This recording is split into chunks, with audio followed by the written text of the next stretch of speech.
Ferregola promet à ses Gaulois au mois de mai 2025 Tokosala Oyo Bazo Kanisate, c'est-à-dire que Gaulois et Gauloises, gladiateurs, soyez humbles, les meilleurs chanteurs, la légende, les papas de tous, l'homme qui maîtrise mieux son art, l'homme qui sait bercer ses fanatiques en live, les seuls chanteurs congolais qui sait interpréter toutes ces chansons en live, sans commentaire, ni qui que ce soit, vous donne rendez-vous au mois de mai 2025. Il va faire ce que vous ne croyez pas. Ce que vous pensez, ce n'est pas ça ce qu'il va faire. Vous avez pensé que vous lui avez bloqué. Vous avez fêté son annulation. Mais vous allez être humilié parce qu'il va faire quelque chose de nouveau. Vous allez vivre de quoi il est capable. Qui vivra verra. C'est-à-dire, au balobana lingala. Des bindes à la feinte. Mais, réalisation ya mutu ya kitoko. Ndetika fin na ye, suka nango. Ezana bambuma elengi. Gaulois et Gauloises gladiateurs. Kobange lorote. Mois de mai 2025. Toko lobate, mais toujours promettre. Bino ke mois de mai. Bako mona oyo nano ba mona te. Oboyo kana sango ki bondo ki na bonzambe. Ndeko zala mois de mai. Toko lobana biso trop te to ganga nga bulbul te me boko mona bino moko. Tango tolbaka na bino bozala patient. Bozala patient. Gaulois za moto za la patient. Gaulois za moto za la loyal. Gaulois za moto za la travailleur. Gaulois za moto za la chercheur d'argent.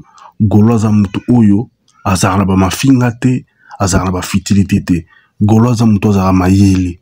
Un Gaulois zelaka message officiel na page Facebook ya Ferre, na Instagram na ye, na Snap na ye, na TikTok na ye, na YouTube na ye. Kuna nde ba annonce officielle zalaka. Alors ba makambu tout ba blablabla zoleka wana eza nango jalousie contre Ferre.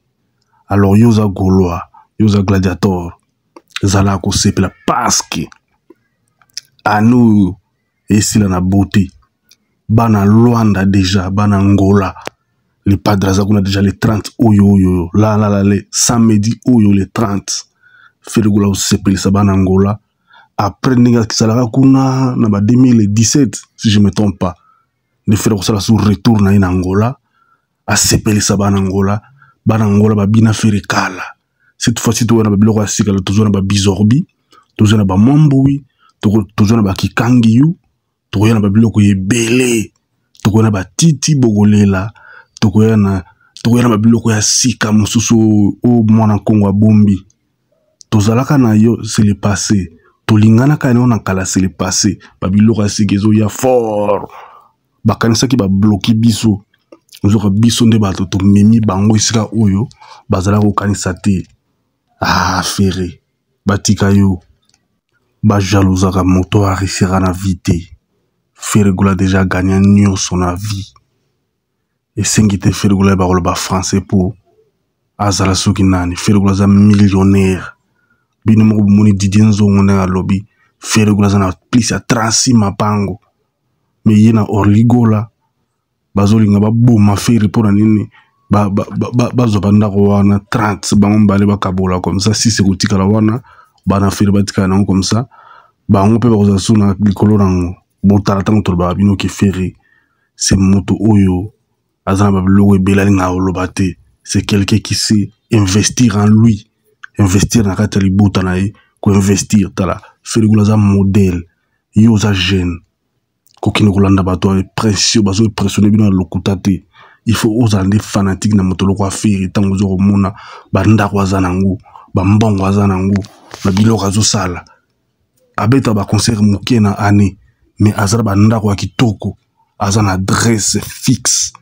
Oso kobe boy ba yambo kotina salope oli obimi oki sala gymnase zanakati ezate bato bazo pressionner bino non asombi motre ya 50 000 asombi motre ya 100 000 mais yemo ko zana ndawa kola na katite na poto zala locataire ndako deux chambres mais incapable ko zala ndako malonga non tango finga Ferre je crois que bo ma il était tala moto ka merveille rambo bimaka na tongo non yale ki fere na koloba français fere tika diamba soki fere ameli diamba etali yo nini bozana actualité fo bolobela ti bozana ba concert fo bolobela boto beta ba concert fo bolobela ngoto ndima boyena ba image exclusivité to mona ngo concert de banakti sil boyela biso ngo totala boyena mafinga ndete bosalisi ba live ne bo meli ba champagne ndenge fere gola sa nini abeta concerté soki réellement fere concert ezaki annulé te bolinga bosala pe anniversaire wana te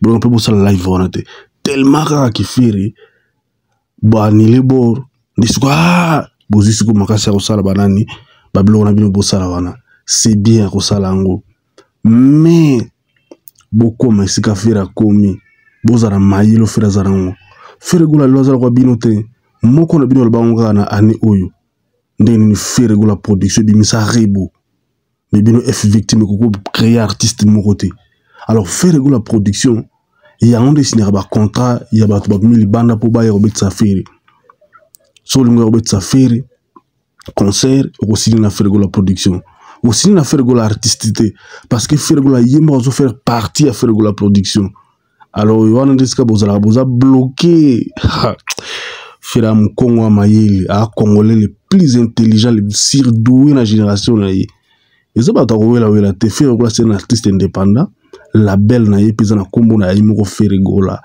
merci papa Hervé na mayele oza na ngo ta gestion oleki kutu baprofesseur batangi ba université oleki bato ebele batangi eza kotanga te nde kosalisa moto ozala mayele me koyeba kovanda na bato na koyeba kosala makambo ya malamu so vandi na bato nde eza ya koleka mais moi je crois pas moto atangi te lokwa fere bozoseka ye ke ayebi koloba français te mais lui qui signe des contrats azosine ba partenariat azosine ba collaboration o ba collaboration babengi collaboration fere gola to les premiers artistes africains à qui nous signé contrat de collaboration à Adidas original pour la première fois africain artiste a signé c'est Ferré basala biso ba parfum basala biso ba t-shirt basala biso ba casquette basala biso ba biloko ebele pour un concert à Paris la Défense Arena pour la Genève Arena il n'a qui pèse la awa monsieur il a la Balenciaga il m'a déjà pour Paris la Défense mais tellement rare qui nous ezaki escroquer ba ko escroquer un artiste moi bilo no so bima exactement to garder on pour l'année prochaine to ko yana mususu biso to na faire sans faire biso to exister te biso to exister grâce à faire parce que musique na eza source d'inspiration et source de motivation ya réussite na biso bisous à ta papa Hervé félicitations na boulot na yo 2025 eza biso